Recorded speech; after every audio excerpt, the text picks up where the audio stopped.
Hi folks, Dr. K here with today's Science Untangled topic on the mole.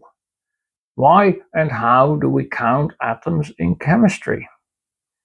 We have, to begin with, various ways of expressing numbers of something in words, right? You can start with a pair or a few, a dozen, 12 of course, a baker's dozen, which is 13, and there's a reason for that.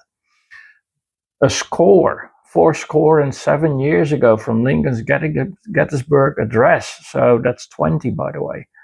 A gross, which is a dozen dozens, and we can go all the way to a century and a millennium and even a Google. And a Google, Googol, is 1 times 10 to the 100. And then you can even go to a Googleplex, which is 1 times 10 to the 10th to the 100. Now in chemistry, we also use numbers to represent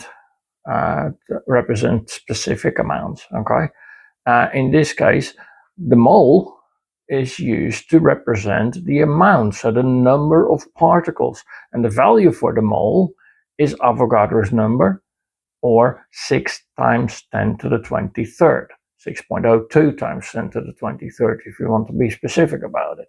Okay. So amount in chemistry specifically means the number of particles, okay? And aside from Avogadro's number, n sub a, you can also still see in places the Loschmidt number, capital L, which means the same thing, okay? Now, how big is a mole? I've given you the number 6 times 10 to the 23rd, 6.02 times 10 to the 23rd, but what does that mean? 23 zeros. There's an excellent TED talk that I've linked to in the description that graphically shows really well how big that number actually is, so I'd encourage you to go there.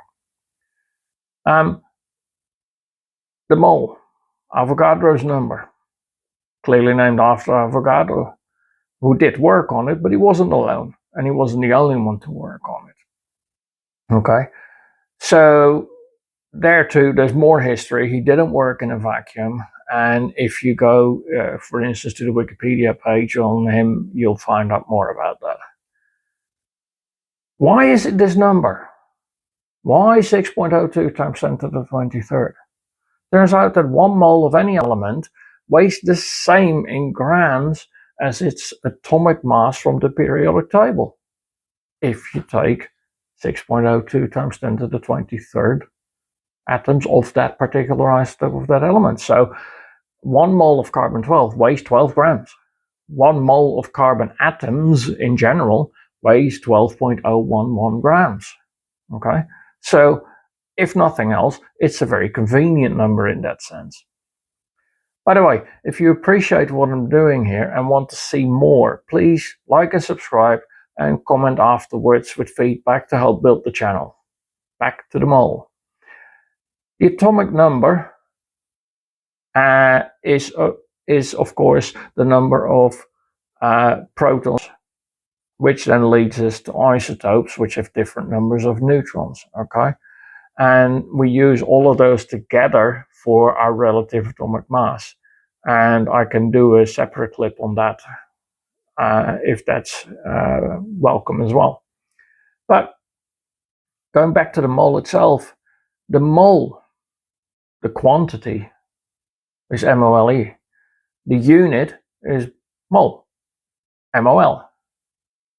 Now, I suspect that it's not M because of possible confusion with mass or even molarity, so concentration. And I would think it's not MO because of possible confusion with molybdenum, which of course is MO. So you end up with MOL, which only 1 letter difference, but so be it. Now, we generally use the mole in calculations. We tend not to use Avogadro's number all that much because it's implicitly there in the mole, okay? So to answer the question that I started with, moles allow us to calculate the amounts needed and made using chemical equations and the mole road as a guide. And that's why we count atoms. Okay? That's it for this time. Thanks for watching. Final question for you. What could it mean, chemically speaking, if you seem to have gained or lost mass in a chemical reaction? Like, subscribe, and comment to help me keep going. Thank you.